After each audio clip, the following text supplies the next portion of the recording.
Now at 10, this is Fox 61, Connecticut's news station.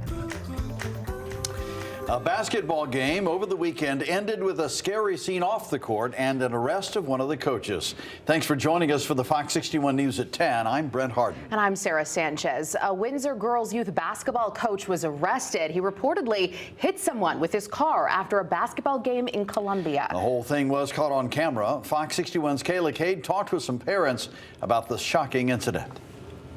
It all happened in this area of Horace W. Porter School in Columbia, where state police say 29-year-old Brian Baez Rivera hit the victim with his car as he was leaving the school. The victim has been transported to the hospital with non-life-threatening injuries, and parents say they are shocked to learn about this incident. I just think that sportsmanship needs to carry over to parents, and it's really sad. This Horace W. Porter parent couldn't believe her eyes after watching what happened at her kid's school early Saturday morning. I was shocked and appalled. It started off as a 10 o'clock girls basketball game between Wyndham School and Horace W. Porter 3rd and 4th graders. Everything went fine. The whole game went without a hitch. And then at the end, there were some issues that were resolved by the coaches. And ended in a way no one could have imagined. This is pretty hard to believe. Columbia's Town Administrator Mark Walters says the back and forth between the adults carried over into the parking lot. State police say Brian Baez Rivera, a Windsor basketball coach, was behind the wheel of the vehicle at the center of all of this. Baez Rivera told troopers that multiple people were chasing his vehicle, so he drove off out of concern for his own safety and his passengers, some of whom were children. While in the middle of leaving, video shows his car hit a man who walked out into the middle of the road, sending him over its roof and hood and onto the ground. We're hoping the parent is not harmed. He's doing better, but he had his arm kind of wrapped up today at pickup. Emmett Bodini, who attends Horace W. Porter, says that was his friend's dad. So yeah, it was scary to see that. Bodini's brother, Sawyer, says he's never seen anything like this happen before. Because the school is always teaching us about kindness and sportsmanship, and it's got to just remember that, especially for adults. Baez Rivera told police that the parent walked in front of his car and he was not able to avoid hitting him. State troopers reviewed the surveillance footage and determined Baez Rivera did not make an attempt to steer his car away from the victim. He was later arrested on multiple charges, including second-degree assault and reckless endangerment, and 2 counts of risk of injury to a minor. It's terrible. Especially there's students around, children, and it shouldn't happen. Baez Rivera is set to appear in the Rockville Superior Court on January 23rd. This incident is still under investigation. In Columbia, Kayla Cade, Fox 61. Well, shocking news over the weekend. The company that owns several hospitals here in Connecticut announced it is filing for bankruptcy. So what does this filing mean for the future of these locations? Fox 61's Kay Pattyfoot is at the state capitol, where leaders spoke this afternoon. Prospect Medical Holdings made a major announcement Saturday declaring for bankruptcy. Governor Ned Lamont and Attorney General William Tong say this doesn't mean the company is free from its financial responsibilities. We were told things by Prospect and by their investors that ended up not being true.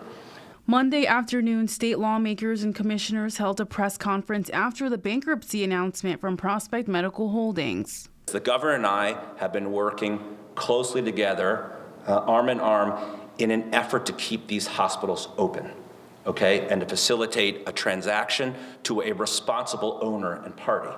The Los Angeles-based company owns Waterbury Hospital and Eastern Connecticut Health Network, which operates Manchester Memorial Hospital and Rockville General Hospital. Concern among those who work at these facilities is already starting to surface. We all feel very vulnerable. You know, no one wants to have to start over after so many years.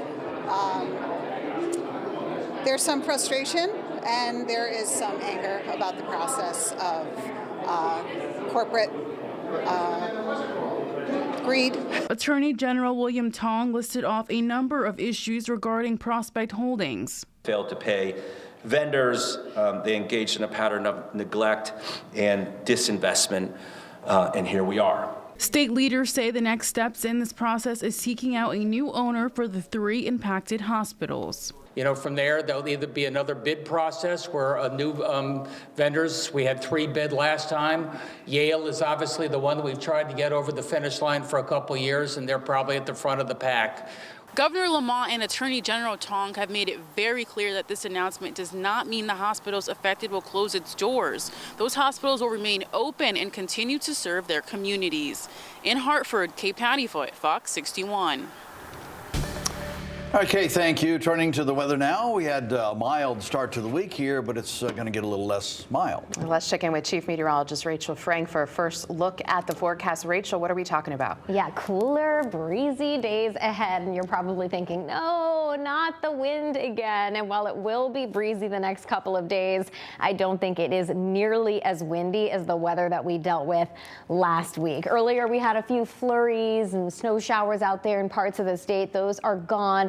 But that was associated with the cold front that will bring those changes for us. Temperatures right now ranging from 25 to right around 30 degrees across the state. And as we head through the overnight hours, temperatures will sink back into the 20s for many as we head towards daybreak. Tomorrow, we're looking at lots of sunshine and breezy and cooler temperatures. Highs will climb into the low 30s for most of the state, although mid 30s for the Connecticut shoreline. And because it will be windy, I think it'll feel like the teens as we head through much of the day. So as you're dressing the kids, heading out the door, they're going to need the hats, the scarves, the gloves, whatever they did to keep warm last week. Taking a look at Wednesday, we're seeing similar conditions. Again, highs around 30, but the breeze making it feel like the single digits in the morning, like the teens in the afternoon. And we're dry through Friday with a warming trend as we head into the weekend, but it also looks unsettled to start things off. We're going to talk more about the chances for some rain ahead. Will we ever see some snow this winter? We're getting a closer look at your forecast coming up in just a bit. All right, Rachel, thank you. Well, homeowners in Waterbury are still shocked tonight after a home explosion killed their neighbor. Waterbury police have been working all day to get to the bottom of what happened. Fox 61's Jamel Johnson has more from Waterbury. It was this home behind me on Horseshoe Drive where that explosion happened. It left a large part of the house destroyed, as well as one man dead. Horseshoe Drive, a typically quiet neighborhood, was everything but that on January 12th.